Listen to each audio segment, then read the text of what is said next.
Fill in the blanks with correct verb forms. এই টপিকটা মাধ্যমিক 2026 পরীক্ষার সাজেশান। এছাড়াও তোমরা যারা ক্লাস 7, 8, 9, 10, 11, 12 ক্লাসে পড়ছো বা যারা বিভিন্ন রকম চাকরির পরীক্ষার প্রিপারেশান নিচ্ছ তাদের জন্য এই টপিকটা ভীষণ ইম্পর্টেন্ট টপিক। শুরু করছি আজকে 151। ইটটা সাবজেক্ট হিসাবে বসছে। ইটটা ইন্ট্রোডাক্টরি ইট, মানে যখন কোনো পার্টিকুলার সাবজেক্ট থাকে না তখন ইটকে বসানো হয়। ইট শূন্যস্থান ব্র্যাকেট আছে has been, had been, raining, since 8 AM today. তিনটে ভার্বের মধ্যে খেয়ে বসবে। দেখো সবচেয়ে বড় কথা টুডে আছে। টুডে মানে সবসময় প্রেজেন্ট কন্টিনিউয়াস টেন্স, মানে প্রেজেন্ট টেন্স। তো এখানে তো প্রেজেন্ট কন্টিনিউয়াস টেন্স নেই, তাহলে হবে না। এখানে আছে সিন্স কোন টেন্সে বসে? সিন্স মানে থেকে, মানে একটা নির্দিষ্ট সময় থেকে, মানে প্রেজেন্ট পারফেক্ট কন্টিনিউয়াস অথবা পাস্ট পারফেক্ট কন্টিনিউয়াস টেন্সে বসে। এবার এখানে প্রশ্ন হলো বসবেটাকে। এখানে হ্যাজ আছে, হ্যাজের পর এখানে মেন ভার্ব কিন্তু রেনিংটা, তার মানে ব্র্যাকেটে যেটা আছে সেগুলো সব অক্সিলারি ভার্ব, এবং শূন্যস্থানে যেটা বসবে সেটা auxiliary verb, main verb raining বসে আছে এখানে। তার মানে এমন কিছু বসাতে হবে যেটা সময়কে উল্লেখ করবে, আবার এটা যেন অক্সিলারি ভার্ব হয়। তো হ্যাজ যদি নিজে বসে, হ্যাজের পর কখনো আইনযুক্ত শব্দ বসতে পারে না, হ্যাজের পর ভিতরি বসে, তাই রেনিংটা এখানে ফলস হয়ে যেতে পারে। তাই এখানে হ্যাজটা হচ্ছে না, হ্যাজ বিন হবে আর হ্যাড বিন হবে। Has been R had been এই দুটোর মধ্যে হবে। এখন প্রশ্ন হলো টুডে আছে মানে কি প্রেজেন্ট টেন্স, তার মানে প্রেজেন্ট টেন্সে এখানে বসবে হ্যাজ বিন। এখানে যদি টুডে না থাকতো তাহলে কিন্তু এখানে একদম এক কথায় হ্যাড বিন বসতো। কেন বলো তো? কারণ টুডেটা তুলে দাও না, যে বৃষ্টি হচ্ছিল তাই আমি সকাল 8টা থেকে অপেক্ষা করছিলাম, মানে সকাল 8টা থেকে বৃষ্টি হচ্ছিল। সকাল 8টা থেকে বৃষ্টি হচ্ছিল মানে এটা পাস্ট টেন্সের সেন্স নয়, তাহলে তো হ্যাজ বিন বসে, তার হ্যাড বিন বসতো তো। কিন্তু এখানে টুডেটা আছে বলে বেঁচে গেল, হ্যাজ বিন বসলো। শূন্যস্থান হয়ে গেল, এটা একটা শূন্যস্থান।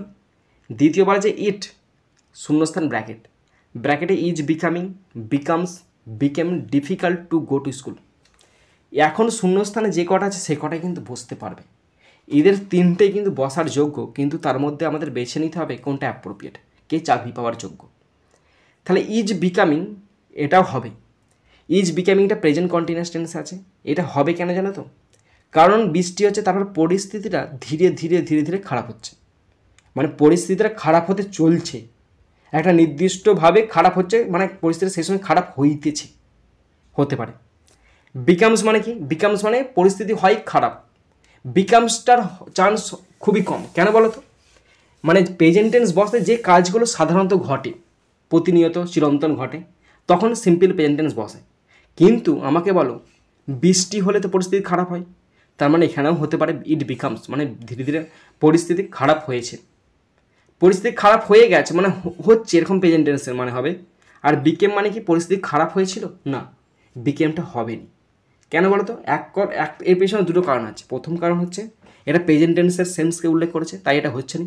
আর দ্বিতীয় কারণ, পরিস্থিতি খারাপ হয়ে গিয়েছিল না, বৃষ্টি হচ্ছে সকাল 8টা থেকে, তাই পরিস্থিতি হয়তো 10টা বা 11টা পর্যন্ত হচ্ছে, পরিস্থিতি ধীরে ধীরে খারাপ হচ্ছে। কিন্তু এখানে বিকেম যদি বসায় তখন হয় পরিস্থিতি খারাপ হয়ে গিয়েছিল না, মোটেই না, তাহলে বিকেমও হচ্ছে না। তার মানে এখানে বসতে পারে বিকামস আর বিকেম, ইজ বিকামিং। এখানে সঠিকভাবে বসবে ইজ বিকামিং। কেন বলো তো? বৃষ্টি হচ্ছে আর পরিস্থিতি একটু একটু করে খারাপ হচ্ছে, ধীরে ধীরে খারাপ হইতেছে। এই ধীরে ধীরে খারাপ হইতেছে, এই জন্য প্রেজেন্ট কন্টিনিউয়াস টেন্সে ইজ বিকামিং বসে গেল। আই হ্যাড টু মানে হচ্ছে অপেক্ষা করা। আই হ্যাড টু শূন্যস্থান ব্র্যাকেটে stayed been staying at home, আমি বাড়িতে অপেক্ষা করতে বাধ্য হয়েছিলাম। এই যে হ্যাডকে দেখে মনে হবে বাকিগুলো সব পাস্ট টেন্সে হবে, কিন্তু না, মানে অপেক্ষা করতে বাধ্য হয়েছিলাম মানে কি, এটা ঘটনাটা এক্সপ্লেন করছি কারোর কাছে, আমি আর বেরোতে পারিনি, ঘরের মধ্যে অপেক্ষা করতে বাধ্য হয়েছিলাম। এই হ্যাড টু এর পর সবসময় V1 বসে, তার মানে এখানে V1 আছে, স্টেটটা V2-তে আছে, হবে নি, বিং স্টেইং তো হবে না, আর স্টে শুধু STAY স্টে, এটা V1-এ আছে, সুতরাং স্টেটা হচ্ছে সঠিক answer. 152 vitamin VITAMIN vitamin B subject, vitamin B শূন্যস্থান ব্র্যাকেটে একটা ভার্ব আছে be verb. Necessary for our bodies, vitamin B আমাদের শরীরের জন্য খুবই প্রয়োজন। দেখো, প্রাচীনকালে মানুষের ভিটামিন বি দরকার ছিল, মানে ভিটামিন বি সেম যদি মানুষ বা কোনো কিছু যদি জীব বা প্রাণী হয়ে জন্মগ্রহণ করে তার ভিটামিন বি অবশ্যই লাগবে। তার মানে এটা একটা ফ্যাক্ট, একটা সায়েন্টিফিক ফ্যাক্ট বা একটা মেডিসিনাল ফ্যাক্ট, এবং যেটা চিরন্তন সত্য, মানে প্রতিনিয়ত রেগুলার ফ্যাক্ট। তাই এখানে প্রেজেন্ট টেন্স বসবে, আর ভিটামিন বি যেহেতু সিঙ্গুলার তাই এখানে বসবে is. Okay, because it prevents our disease, কারণ ভিটামিন বি একটা রোগকে প্রতিরোধ করে। সে ডিজিজটার নাম কি জানো তো? বেরিবেরি। তো ডিজিজ, তারপরে শূন্যস্থান ব্র্যাকেটে আছে কল বেরিবেরি, যার নাম হয় বেরিবেরি। তো এখানে শুধুমাত্র বসে কল্ড, CALLED, কল্ড, যাকে ডাকা হয়। এখানে এটা কলটা ভার্ব ফর্ম হলো না, এটা পাস্ট পার্টিসিপেল ফর্ম। এখানে কলটা ডিজিজের পরিচয় দিচ্ছে, তাই এখানে কল বসে গেল। Beriberi, which is a disease, মানে বেরিবেরিটা হচ্ছে এমন একটা রোগ দ্যাট, যেটা। তো বেরিবেরি যে পৃথিবী থেকে নিশ্চিহ্ন হয়ে গেছে মোটেই না, এটা বর্তমানে আছে। যদি ভিটামিন বি কমে যায় তখন বুঝতে পারবে কী সমস্যা হচ্ছে। তো হুইচ ইজ এ ডিজিজ, একটা রোগ, দ্যাট, যেটা আক্রমণ করে। মানে ভিটামিন বি আজকে তুমি কমিয়ে দাও, তোমার মধ্যে এক্ষুনি আক্রমণ করবে। তো আজকে করবে, আগামীকালে করবে, এবং ভবিষ্যতেও করেছে, মানে প্রতিনিয়ত রেগুলার ফ্যাক্ট। তাই এখানে প্রেজেন্ট টেন্স অ্যাটাক্স বসে হবে, ATTACKS, attacks the nerves in all parts of the body including brain.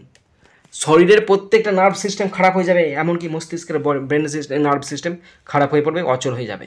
এখানে তাই অ্যাটাক্স বসে গেল।